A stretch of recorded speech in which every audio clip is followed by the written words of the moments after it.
What is up, everybody? Thanks for joining in this afternoon today. Looking forward to a great conversation. I'm really excited to have one of my good buddies and friend who I've known for quite a while, one of the really good guys in this coaching profession. So I appreciate everybody hopping on.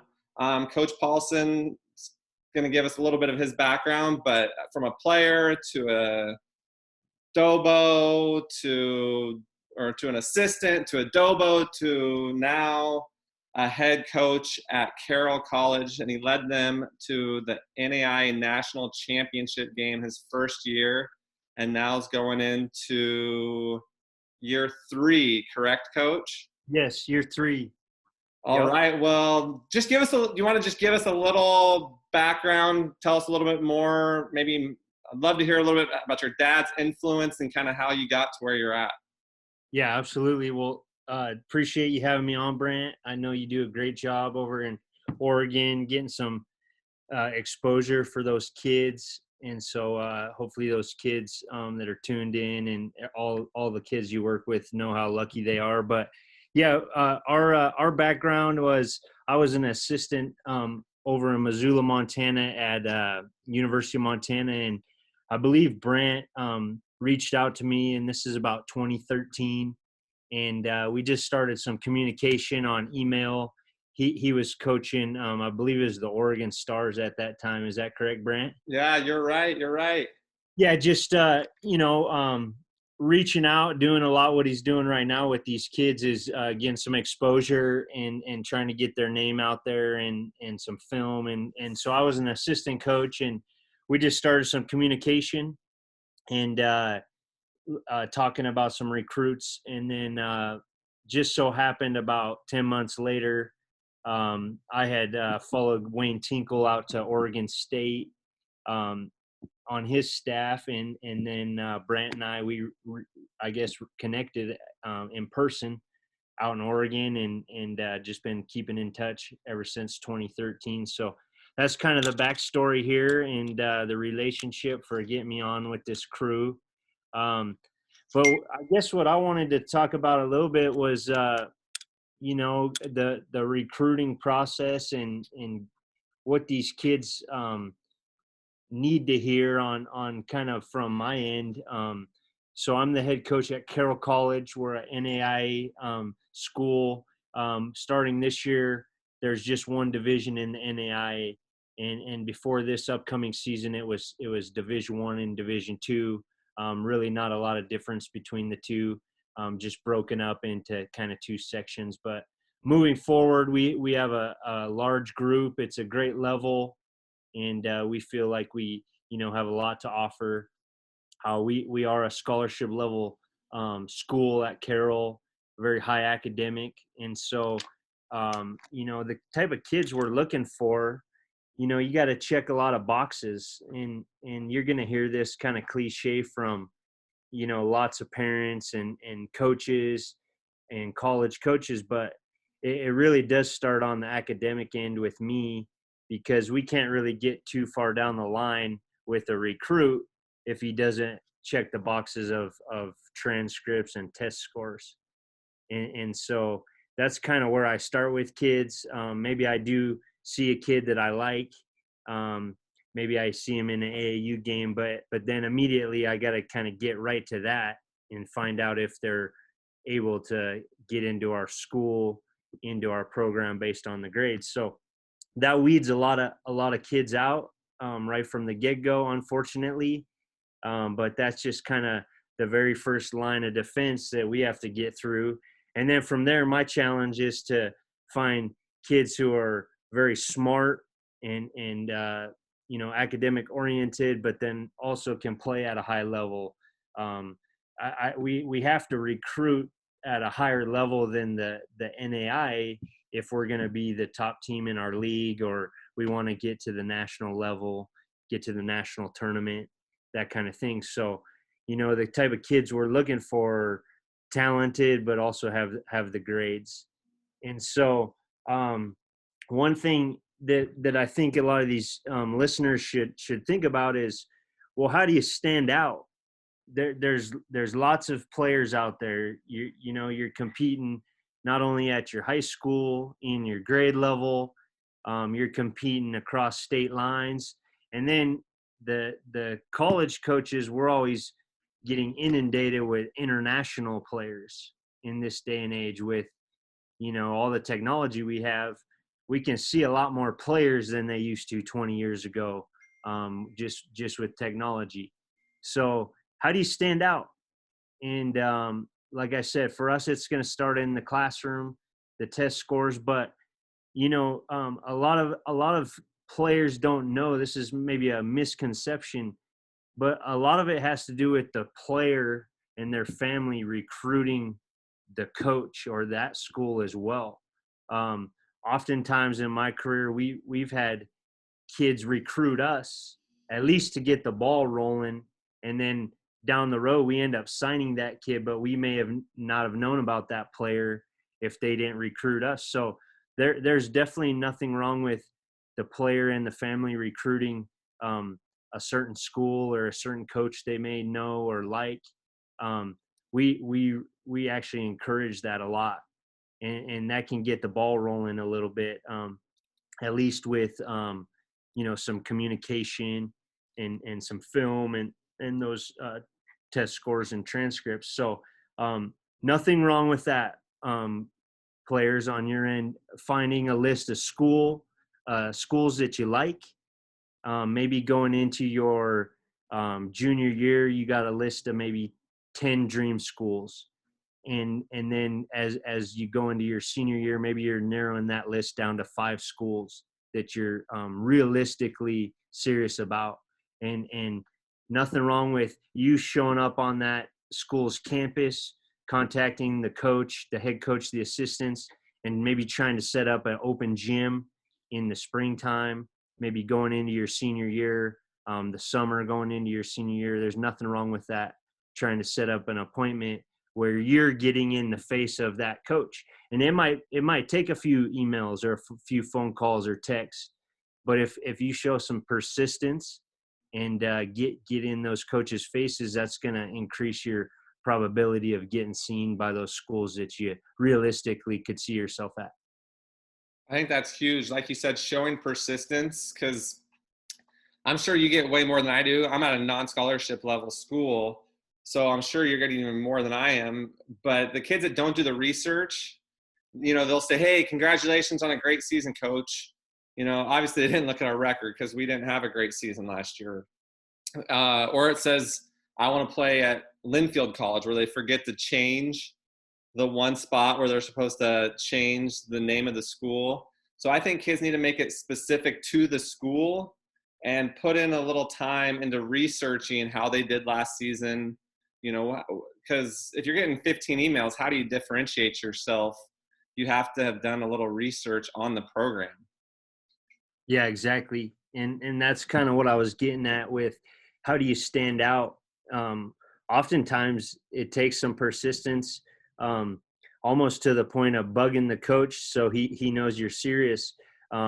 Maybe initially it's an email, and I know that the coaches on the Zoom call here, like Brant said, we are getting a lot of emails, and the ones that catch my eye, it is very hard to reply to all the emails, but the ones that really catch my eye are the ones that have my name. Hello, Coach Paulson. Right from the get-go, I know that that's personalized to me and that I need to respond to that email because someone took the time to personalize it, as opposed to hello, coach, at the start of the email. That can be interpreted as very generic. Maybe there's 99 other NAI schools on a spreadsheet that got that email. So right away, that's going to catch my eye. So if that's your initial contact to one of your 5 or 10 schools that you want to recruit on your end, that would be a start. Just a suggestion of really addressing the coach that you're going to send that to, and put his name at the top. Secondly, I know as the level gets higher, Coach Wes at Western Oregon, he may have a assigned coach on their website that is their recruiting coordinator, and doing a little research on your end, just on the school's website, navigating to the men's basketball page, usually roster coaching staff you can find, and you might need to find out who that coach is on that staff that's in charge of the recruiting, kind of as the he's going to spearhead the recruiting and kind of sort through the list. So that should be the point of contact, not just maybe the head coach always. And like I said, at the higher levels, Division Ones, Division Twos, those levels, they may have a specific person that you're going to want to contact, as opposed to fanning it out to the whole staff. So that's just another suggestion. But yeah, just kind of getting back to that. Nothing wrong with the player and family really pinpointing a realistic list of schools and recruiting them. I think you're going to get more bang for your buck doing it that way, as opposed to maybe just a generic hello coach and fanning it out to 30 schools that you may have interest in. I think by your junior year finding 10 schools, your senior year finding 5 schools that you really like, and targeting those and trying to go after those schools and get in front of those coaches. And really the best way for that coach to realistically move forward with you recruiting wise is probably to get in on the campus, in their gym, with their players. That's just a good barometer for the coaches to size this recruit up. How's his body look? How's his personality? How's he interact with our current players? Is it a good fit? Is the character there just by spending some time on campus? So maybe it's not an official visit. And what an official visit is at the college level is, in some cases, this differentiates different levels. But, a lot of times at the higher levels, the school is going to pay for you to come visit that school. At some of the lower levels, that's not always the case, just due to finances and budgets. But an official visit is the coach really inviting you up, spending time with you, the staff's showing you the campus, possibly playing with the team, versus an unofficial visit, which can be a lot of the same things, but maybe the player initiated that visit, and there's nothing wrong with either of them. They're both great, but the point is that you're on the campus and the coaches are seeing your face. And so that's just a way to stand out, addressing that first email, really trying to start the line of communication with these coaches. And then, possibly them seeing you in the AAU circuit, a high school game. And then kind of the last piece is getting on that campus and really getting to know that coach and seeing them face to face, and them kind of sizing you up, and then potentially watching you play with their team. And some levels they can't watch you, but at least they get to have you on your campus and get to know your personality and answer your academic questions, stuff like that. Absolutely. I think you're right. Talk a little bit more about fit and how kids might identify the right fit for them. I know that's kind of a buzzword. Everybody says you got to find the right fit, but what specific ways do you think would be good for the kids to know as far as how they can find the right fit? Well, I think the right fit is go where you're wanted. There's nothing wrong with players wanting to play at the highest level possible, Division I level, Division II level, NAI, whatever their dreams and aspirations are. But at some point, the best fit is the realistic fit where you're wanted by that coach or that coaching staff. And that, to me, that's the best fit. And sometimes you got to bite your tongue a little bit, maybe swallow a little pride in order to find that right fit. But, I'll just give you my personal example. I wasn't highly recruited in 2000 coming out of high school. I graduated in 2001. I had I had 2 scholarship offers and 1 walk-on offer. And the walk-on was at the University of Montana, and I did do a visit there. And then Carroll, where I'm the head coach at now, was my other legitimate option for a scholarship. And I'm really glad I chose the NAIA level. I got to play for the same coach for 5 years. I was a redshirt and had a great career. Met some of my best friends at Carroll, guys who were in my wedding, coaches that we keep in touch with to this day. And so for me, that was the fit. It wasn't just the fun of social media saying I was a Division I basketball player, because I definitely wasn't. And I made the tough decision to pass up that walk-on opportunity. And I had a great career at Carroll, got my school paid for, and like I said, met my lifelong friends. So for me, that was the fit. And that coach at the time at Carroll, he wanted me the most. And so to answer your question, Brand, I think the best fit is where the coach really wants you, whatever the level.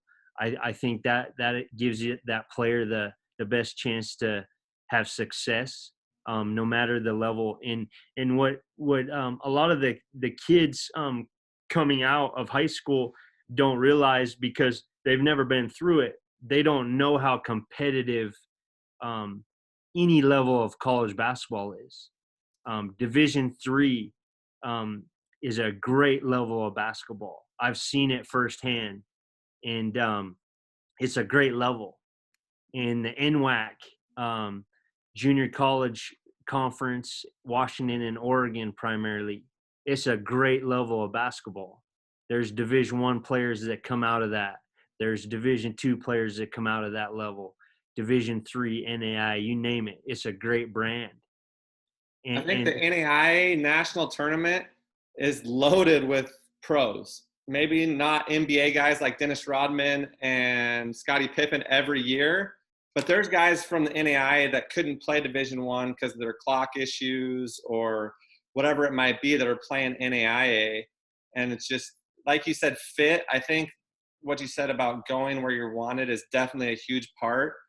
But I'd also add, for me, I walked on at University of Portland. So I was a Division I walk-on. But when fit for me was size of school, feel. I loved the private Catholic education. I knew I wanted to be a coach. I didn't have aspirations of playing in the NBA. I didn't want to decide my future based on a couple more years of hoops. So I think kids need to be careful to have basketball be a part of it, but not the whole thing, obviously. I think that there's so much. I played for 2 years, didn't play my last 2, but still graduated from the University of Portland, had a really great experience. And I think the experience and the opportunity and the coaching staff of where you're going, if you want to play basketball, is an important thing. So I think all those things factor into fit. But kids, I see 6, we just launched a poll. I don't know if you saw that, Coach Paulson, but we had 6 of the people that responded have not seen an NAIA game. So that's why I think there's a misunderstanding of what NAIA basketball is, because it's a high level of basketball. I know Coach West wasn't there when I was at Southern Oregon, but NAIA, they wouldn't schedule us. We were ranked number 2 in the nation my last year with Eric Thompson and some of those guys that could have played anywhere probably. Eric Thompson played for the Dodgers for 5 years, was a AAA pitcher, 6'7", 240. Talk about as a freshman, Kurt, he was 6'7", 240, and he shot 47% from the 3 and 86 from the foul line on the season, gave us 38 3 times in league as a freshman, who was not taking any scholarship money because the Dodgers were still paying for his school. So NAIA is high-level basketball for sure. Oh, no doubt. In all the levels that are not Division I have some great programs. I mean, the Division II's, the the level that Coach Pfeiffer's at. I mean, the GNAC, there's some Oh, unbelievable talent in there that people may or may not realize. The coaches and the players that are in that, they see it every day. They know what it's like. But for people who aren't as familiar um, with those lower levels that aren't Division One, they just, you don't know what you don't know. And so, just a funny story. Just this past season, we had a couple games, two games in one season, where 2 7-footers appeared on the team. They were warming up for these teams we were playing. One was a Canadian team and one was an NAI school, and these were legit 7-footers, good players. They weren't on the scouting report, so I had to get after my assistant a little bit. But one of them just became eligible after Christmas, and one of them was injured, and we were their first game. But I mean, 7-footers at the NAI level, it's possible. And so, like you said, the big boy you're just talking about, I mean, there's some size and speed and strength at all those levels. But and Carroll's a private Catholic school, right? So are a lot of talk about NAI? I know like Southern Oregon's a state school, but Carroll is private, correct? Yeah, we're private Catholic school, very high academic. The NAI, we have our standards for admissions, for kind of across the board, just like the NCAA schools do. And then at our school, we have even higher, um, you know, test scores and transcripts that you got to meet to get in. But yeah, and it varies. Each school has their own set of standards for academics and getting in. But one thing I wanted to bring up also is, we just getting back to that fit piece is, I just read this book, got it recommended to me, and it's called "Make the Big Time Where You're At." Frosty Westering. Probably a lot of people have heard of this individual, legendary coach, football coach, Pacific Lutheran up in the Tacoma area. And couple nuggets that I took away from that book was, just in all the time at home here during the COVID, just kind of making the big time where you're at is basically, being the best version of yourself. Try not to compare yourself to others. This could be useful in the recruiting process. I know some kids can get discouraged. You know, social media has a tendency to do that to all of us. You're seeing your peers getting offers, um, getting recognition on social media. Um, and sometimes that can be really beneficial. It can be rewarding for somebody if you're getting that recognition. But a lot of times the rest of us, we're not getting that recognition, or we're not getting the offers that we're seeing our peers or friends of friends getting.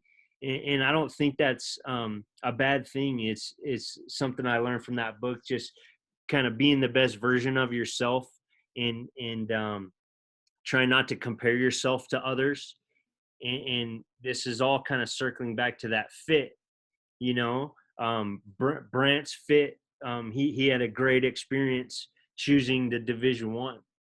My little story of choosing the NAI, that was the best fit for me. Um, and I have friends and teammates that have played junior college, Division Two, all over the board, different levels. And at the end of the day, each individual has to find the best fit for them. And like I said, I thought, going where you're wanted, going where you get the best experience for you, playing time, all that stuff matters. And you also got to prioritize what are your goals and aspirations. What are you trying to get out of it? Like Coach Miner mentioned, his experiences have spring-loaded him into being in the basketball circles in Oregon. He's a coach. He's a mentor. He's a motivational speaker. all his experiences at Portland helped him to get to where he's at today. And so, what are your aspirations as a player? I'm going to ask you guys that. You know, You guys those can are drop, things there's a that chat. If you guys don't know, there's a chat. So I know there's some, I had some questions shot to me. What are college coaches looking for when they're watching online now that recruiting periods are up in the air? Are they more impressed by somebody who can score 20 or show your all-around talents and being a good teammate? I don't know if there's any of those, but if you guys have, so go ahead, you can ask that again, Coach, if you want to ask them to participate a little bit, get a little interaction going in here for the players that want to interact. I know there's some from Illinois, some guys listening in from Portland. So I'm going to go ahead. Coach West, I'm going to unmute you. If you want to be able to chime in on any of this, we'd love to have you jump in. So you're able to unmute yourself now if you'd like. If you're in a loud spot, it looks like a pretty peaceful office there that you got in Monmouth. I know it's not too loud in the background. Not a lot of crazy stuff happens in Monmouth, but yeah, Chris doing a great job. If I can help in any way, yeah, let me know. I appreciate it. So yeah, I think you know, getting back to that initial reaching out, you know, there's always conversation in the coaching circles like, do you like getting highlight tapes as opposed to full game films? The worst thing you can have is no film.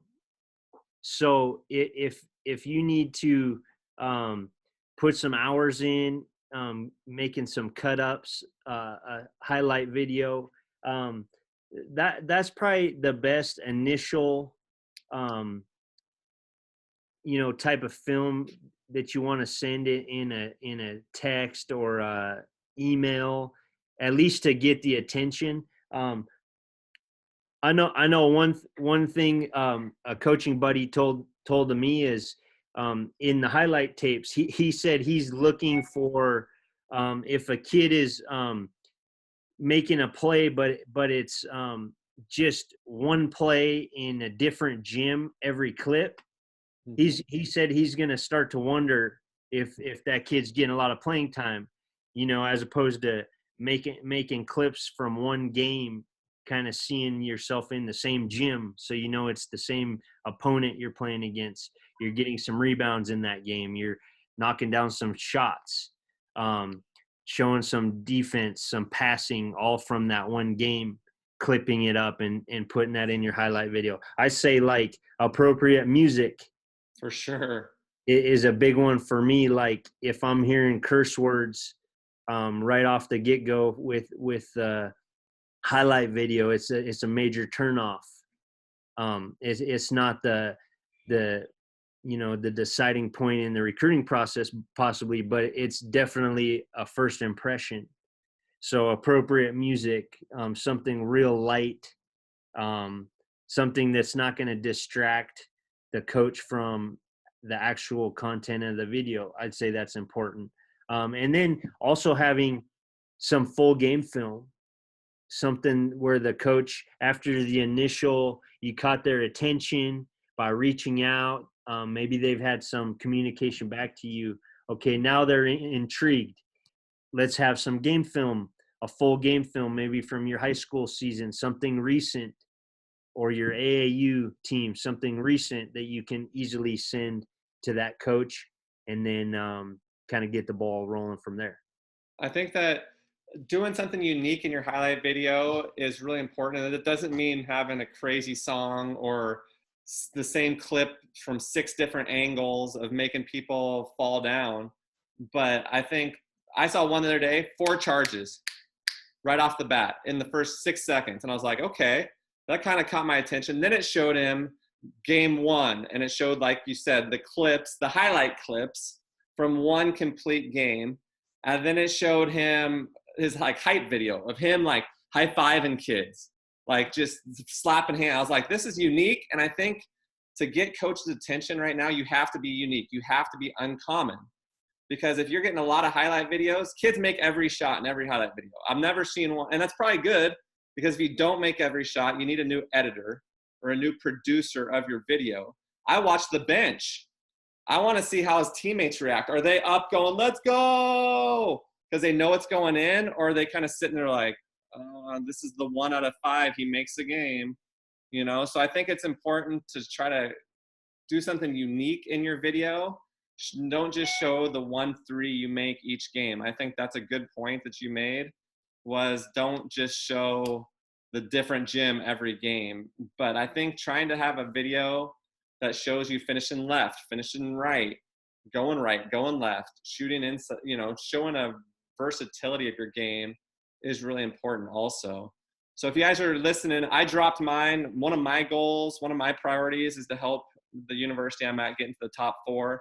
They haven't, I mean, top 4 doesn't seem like a really lofty goal, but they haven't been in the top 4 in the conference in the last 20 plus years. So Pacific's kind of been the doormat of the conference, and we're getting it turned around.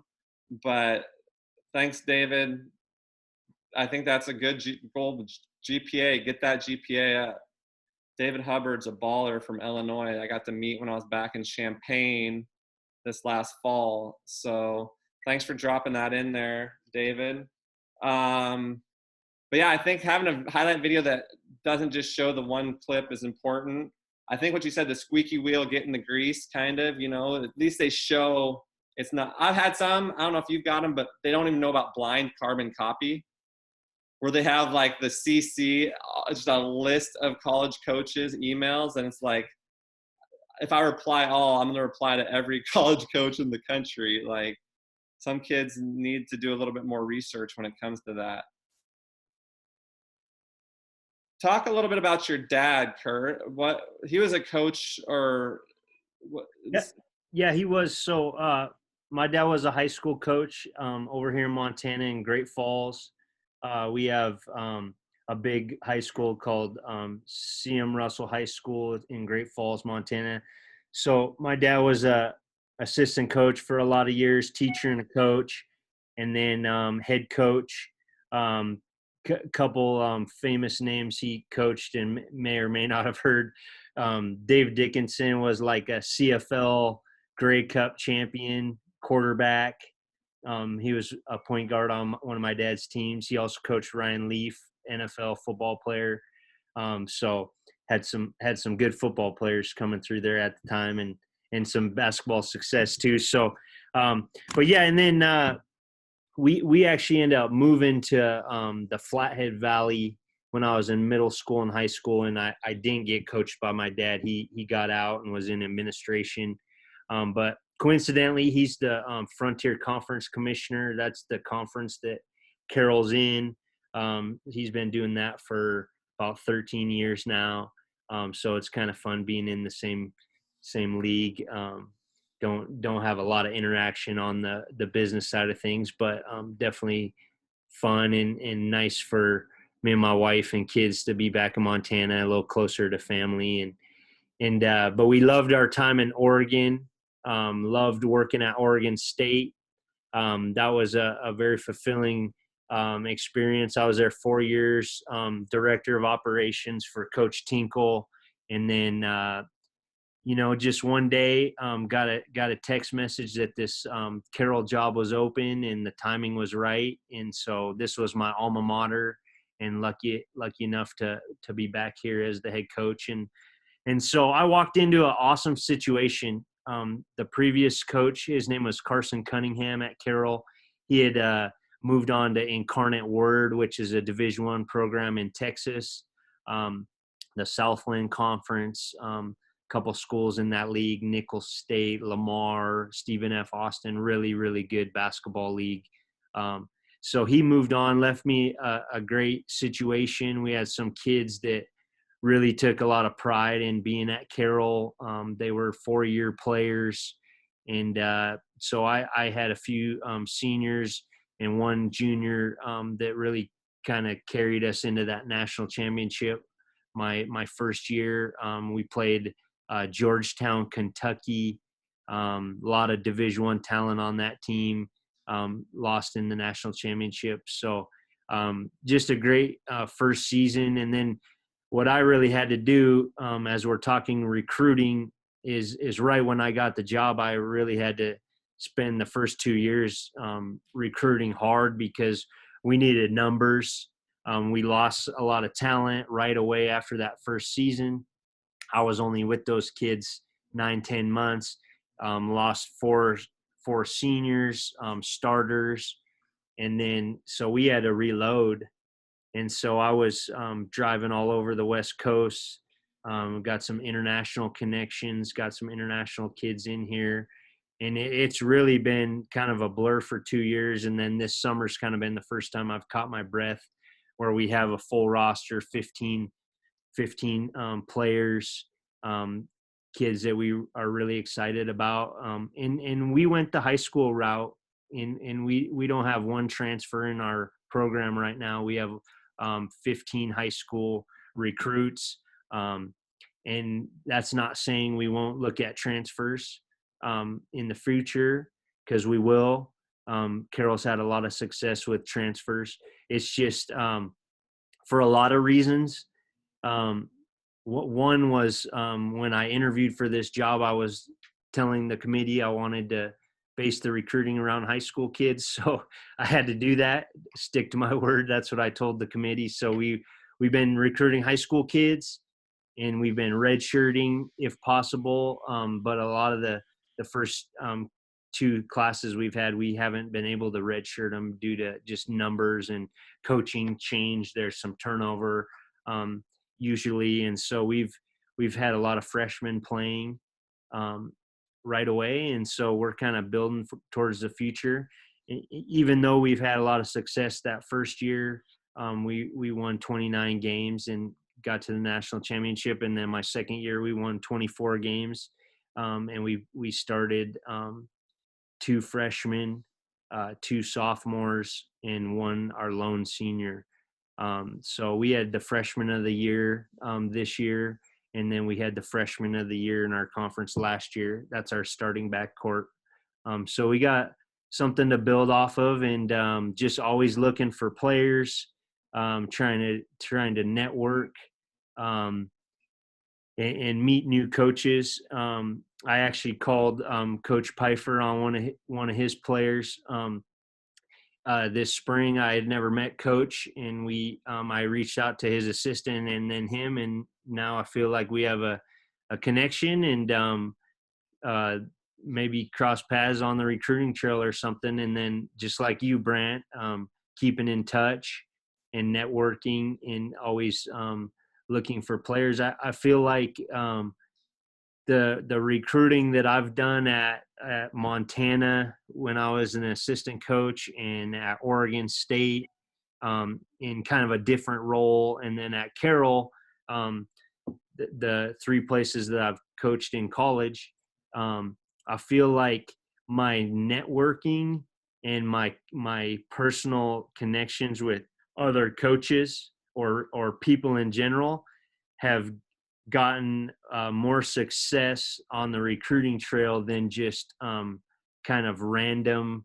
emails coming towards me, or people I don't necessarily know recommending players. I feel like just calling the people I know and trust, and asking them about players has been more beneficial to me than just kind of cold turkey reading a list of players off of email, or stuff like that out of like a recruiting service, or like a AAU tournament booklet.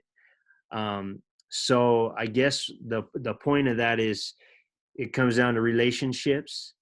Who do you know, and who do you trust their opinion? And then as a player, the players should be thinking of what type of impressions am I making on my coaches, my AAU coaches, my high school coaches, the freshman coach in my program, and maybe I'm a junior or senior.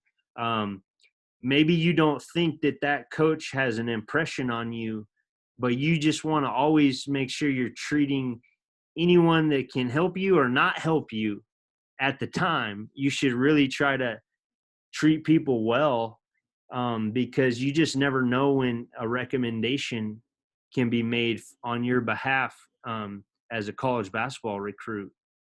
Just people are always talking, and ears and eyes are always open, and so I think that's a real good lesson for all of us, like just always trying to treat people well and get a good reputation for like playing as hard as you can, being very coachable. All the things you guys are doing, you're on this Zoom tonight for a reason. You want to get better. We all are trying to get better. I'm trying to get better today by being on here with everybody, so I can learn something from you and I can learn something from Brant. When he asked me to speak, I jumped on the opportunity. So just one more piece of advice maybe that I may have for you is always be fostering those relationships, and people are always watching, eyes and ears open, and you just never know the impression you make positively on somebody that could get you a scholarship in a roundabout way. You could be looking for a certain school, and somebody who knows you maybe removed from a coach 2 or 3 times, but somehow, some way you're going to get connected, and it's all because of the relationship and the good impression that you made on that person that helped you get connected to a college coach, which helped you get a scholarship or a roster spot or whatever it is. It all matters day to day interactions, treating people well, and I think that's also a good valuable lesson on the recruiting trail. Absolutely. And just so you know, Kurt's always treated me right. When he was at Oregon State, I have Oregon State gear, and my wife's an Oregon Duck alum, so I don't get to wear it very often. But he hooked me up with gear, showed me around, toured me through the locker room. So I really appreciate that relationship, Kurt. And you've always treated me well. I think that you never know whose neighbor is going to be a 7-footer. That's not, and I love that you said somebody that can give you something or not. Like how you treat somebody who can give you nothing nor take anything away from you says a lot. And Kurt, you didn't have to return a call as a coach. I've emailed a lot of coaches that never replied, right? But I was an AAU coach, small college coach. You replied to the Oregon Stars email. I think it was Seth Erickson, who ended up being an NAIA All-American. So was a pretty good player for the Hustlin' Owls down there, and Justin Parnell at Oregon Tech. And that was the right fit for him. He went to Montana first and then came back and was at Oregon Tech and had a lot of success. But I think what you're saying about those relationships being the foundation, I get a lot more like KG from Illinois. He had me out. We ran a camp in Champaign. So we flew in, John Willis and I flew in, and we're down there in Champaign, and that's how I got to meet KG. And so I think there's quite a few kids on from Illinois. Advice for an international player getting noticed from Canada. That's a question we got here. What about if their high school coach doesn't invest in college recruitment? I think that second question there can go back to just one of the things I offered was recruiting the school yourself. There's nothing wrong with that. And so not everybody can offer a ton of time for each and every high school kid in the program. It's probably just impossible. And so taking that initiative, like I initially talked about, you recruiting the college, there's nothing wrong with that. I really love it when a kid recruits me. We have a kid that's going to be an incoming freshman. He just bugged me until I couldn't do anything but take him on board, and I love him for it. He recruited me, and there's nothing wrong with that. I think that's a misconception. I see a question here. What are off-season expectations for a player? I know that there's a difference between being in the gym for 3 hours and not getting a lot done, and being in a gym for maybe an hour and a half and really going hard and being productive, working on things that you need to work on. So, off-season expectations it's not about the length of time you're in those gyms. It's probably about what kind of work and the level you're working out at. How hard are you going, as opposed to the kind of the duration. I know one thing that just popped in my head that I just want to offer as well here is so some of you players that are on this call, you guys are probably going to be recruited by multiple schools, and maybe you're not. Either way, let's say a certain player has 4 or 5 schools that are really interested in that player. Well, you're going to pick one of those 5, and then those other 4 you're going to have to tell no. And I'm always impressed with the kids that give me a personal phone call and tell me no. No, they're not going to accept a scholarship to Carroll College. Those are the kids that I really respect, because we've put in a lot of time and effort trying to build the relationship in the recruiting process. And at some point in time, there's a choice that has to be made. And not all the kids are going to come to my school. And I've accepted that. Some days are harder than others to accept that. But we're going to get told no as a college coach a lot. And the kids that actually do the due diligence and tie up all the loose ends with the coaches that put in the time with them, or the programs, and they actually give them a phone call and say, hey, coach, I appreciate you recruiting me and the time you put in with me, but I have chosen X school. Wish you the best of luck. Like, those phone calls aren't the happiest of phone calls, but I really respect those kids that do that. It's just tying up loose ends and handling things the right way. And then, as you know, in life, you never know what's going to happen. Maybe that player wants to circle back around and the fit wasn't great for them, and they do become a transfer potentially.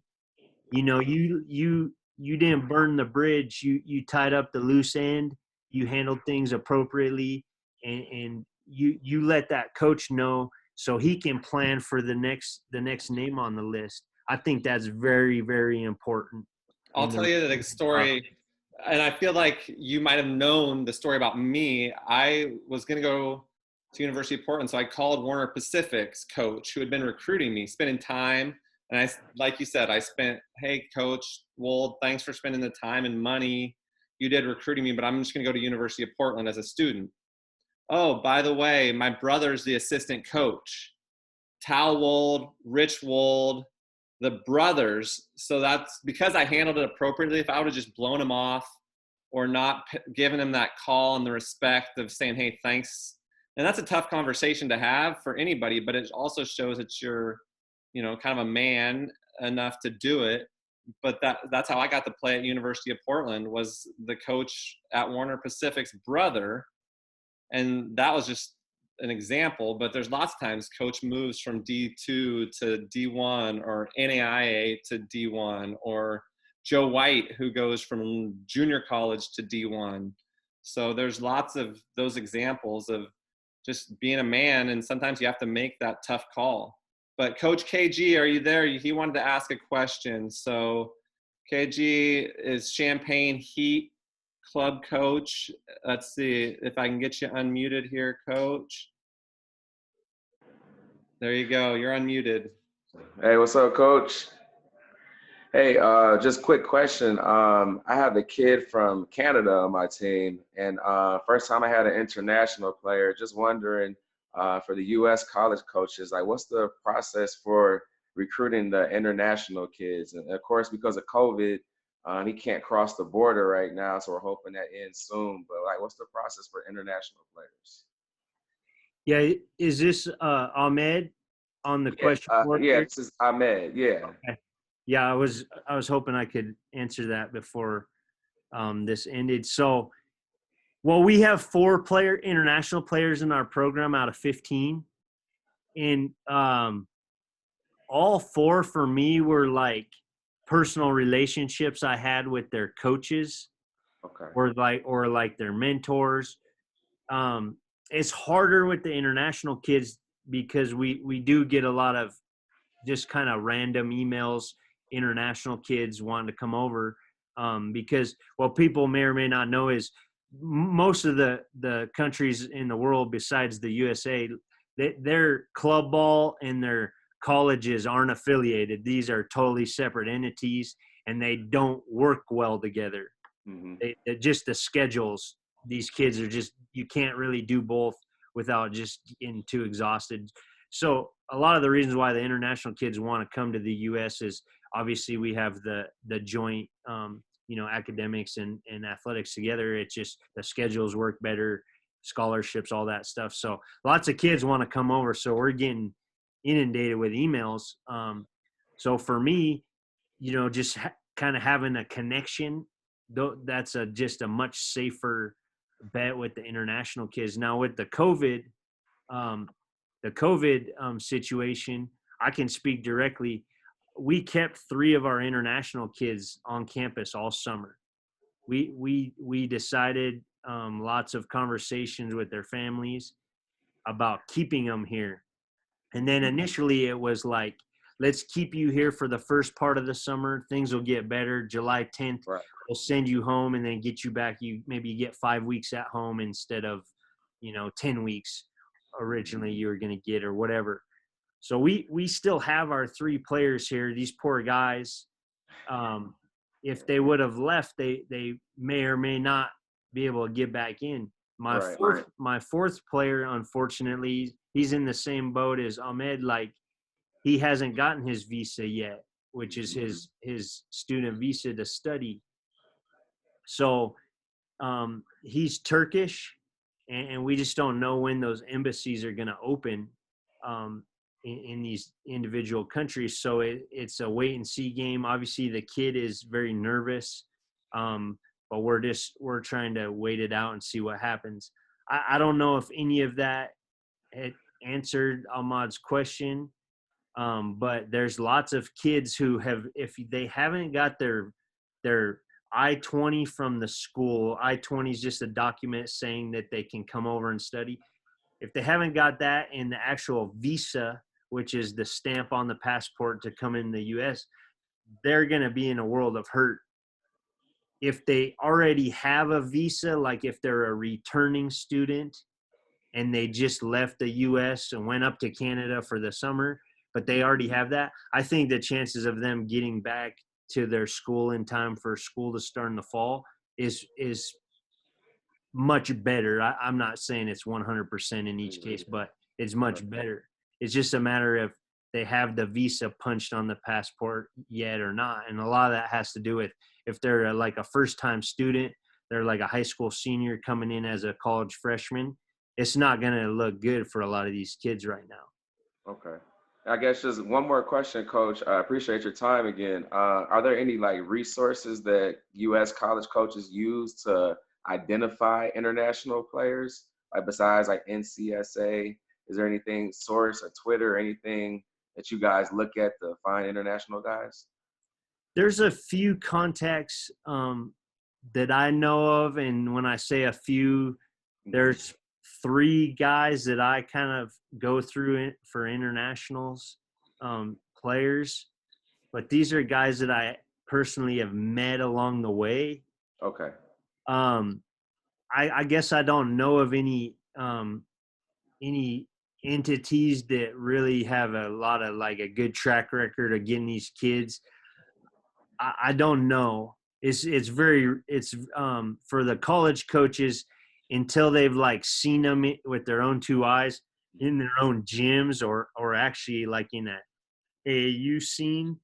I think a lot of college coaches are kind of skeptical of like taking an international kid sight unseen. So I don't know of any that are like, notable groups or anything that help international kids. I think it's a lot of like personal relationships. A coach knows a coach that may know of a kid looking, those sorts of things. All right. Well, thank you. Thank you for answering those questions. I'll definitely connect with you after this and get some more knowledge from you. Yeah, Canada's a very viable option for the Yeah. U.S. colleges. I mean, just proximity wise, we have so many good Canadian players down here. Yeah, they're definitely starting to develop the talent up there now. They're starting to catch up. That's a lot less, I guess you could say, risky than across the world. Yeah.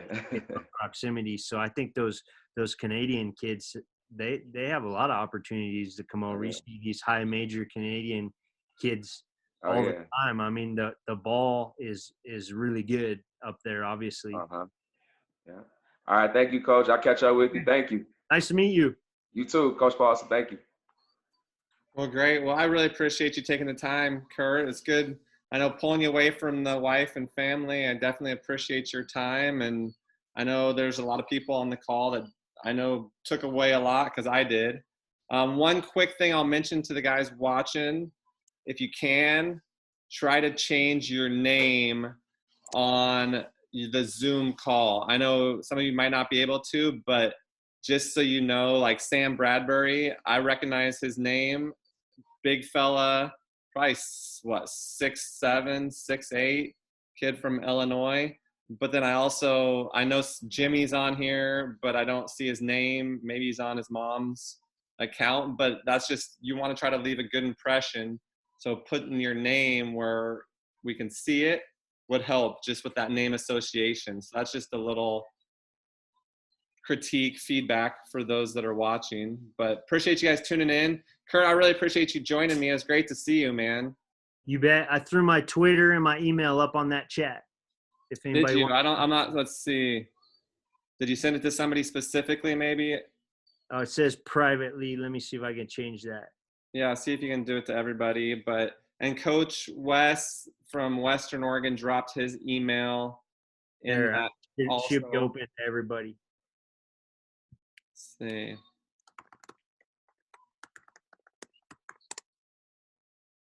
All right, David. Thanks for tuning in. Appreciate you guys. There it is. Now I see it, Kurt. I'm going to unmute you guys if you want to say what's up to Coach, and I'm going to pause recording.